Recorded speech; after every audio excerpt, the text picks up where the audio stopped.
السلام عليكم ورحمة الله وبركاته. الحمد لله رب العالمين وبه نستعين. أما بعد أعوذ بالله من الشيطان الرجيم. بسم الله الرحمن الرحيم. قل هل يستوي الذين يعلمون والذين لا يعلمون. উপস্থিত এই মঞ্চে উপস্থিত সভাপতি মহাশয় ও উলামায়ে কেরামগণ এবং দূর দূরান্ত থেকে আগত ইসলাম পিপাসিত শ্রোতাবৃন্দ এবং অত্র মাদ্রাসার শিক্ষক মণ্ডলীগণ ও ছাত্রবৃন্দ, সর্বপ্রথমে সেই মহান আল্লাহ পাক রব্বুল আলামিনের প্রশংসা করি যিনি আমাদেরকে এই আঞ্জুমানে বসার তৌফিক দান করেছেন। তাই সকলে একবার প্রাণ করে বলি আলহামদুলিল্লাহ।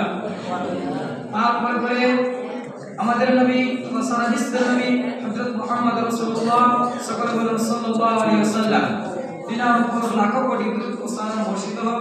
আল্লাহুম্মা সাল্লি আলাইহি আল্লাহুম্মা বারিক আলাইহি। আজকের এই বাৎসরিক আঞ্জুমানে আমার বিষয়বস্তু হচ্ছে ইসলামী শিক্ষার গুরুত্ব। প্রিয় ভাই সকল, আমি আপনাদের সম্মুখে কুরআনুল কারীম থেকে একটি আয়াত পরিবেশন করেছি। সেই আয়াতকে কেন্দ্র করে কিছু উপদেশমূলক কথা তুলে ধরে আমি আপনাদের সম্মুখে থেকে বিদায় নেব ইনশাআল্লাহ। প্রিয় ভাই সকল, ইসলামী শিক্ষার প্রয়োজন পূর্বের জামানায় ছিল এবং এখন রয়েছে এবং কিয়ামত পর্যন্ত থাকবে ইনশাআল্লাহ। কারণ মহান প্রতিপালকের চিনার বা বুঝার একমাত্র সঠিক পথ হচ্ছে ইসলামী শিক্ষা ও দুনিয়ার শিক্ষা অর্জন করা। এই সম্পর্কে মহান আল্লাহ পাক রব্বুল আলামিন পবিত্র কোরআন মাজিদের মধ্যে বলেছেন, কুল হাল ইয়াস্তাবিল লাযীনা ইয়া'লামুনা ওয়াল লাযীনা লা ইয়া'লামুন। অর্থাৎ একজন সাক্ষর ও একজন নিরক্ষর কখনো সমান হতে পারে কি? কখনো না। কারণ শিক্ষা হচ্ছে একটি আলো, শিক্ষা হচ্ছে একটি প্রদীপ, শিক্ষা হচ্ছে জাতির মেরুদণ্ড। শিক্ষা বান্দার সম্পর্ক প্রভুর সাথে জটিল করে দেয় ও মজবুত করে দেয়, আর নিরক্ষর হচ্ছে একটি অন্ধকার।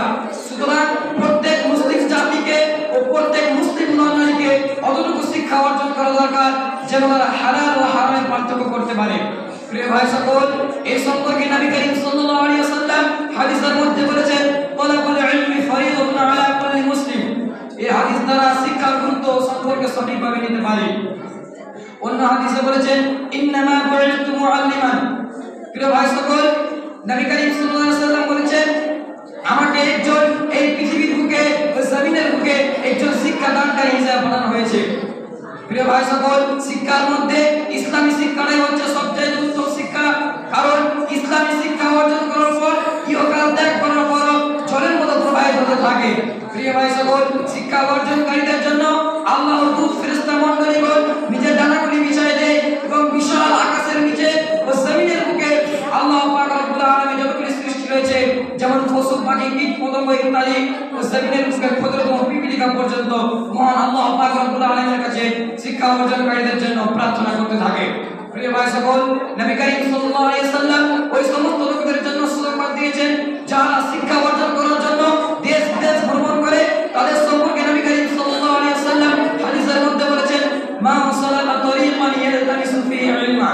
অর্থাৎ যে ব্যক্তি শিক্ষা অর্জন করার জন্য দেশ বিদেশ ভ্রমণ করে তাদের জন্য বেহেশতে যাওয়ার পথ সঠিক করে দিয়েছেন। প্রিয় ভাই সকল, শিক্ষা এমন একটি সম্পদ যা ব্যয় করলে কখনো কমে যায় না, বরং আরো বেড়ে যায়।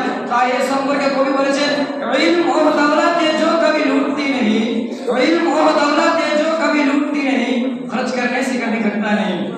প্রিয় ভাই সকল, তাই আমি শেষ সময় দোয়া করি, হে আল্লাহ, তুমি আমাদের সকল মুসলিম জাতিকে শিক্ষা অর্জন করার এবং তার প্রতি আমল করার তৌফিক দান করো। আমিন। ওয়া আখিরু দাওয়ানা আলহামদুলিল্লাহি রাব্বিল আলামিন। আসসালামু আলাইকুম ওয়া রাহমাতুল্লাহ।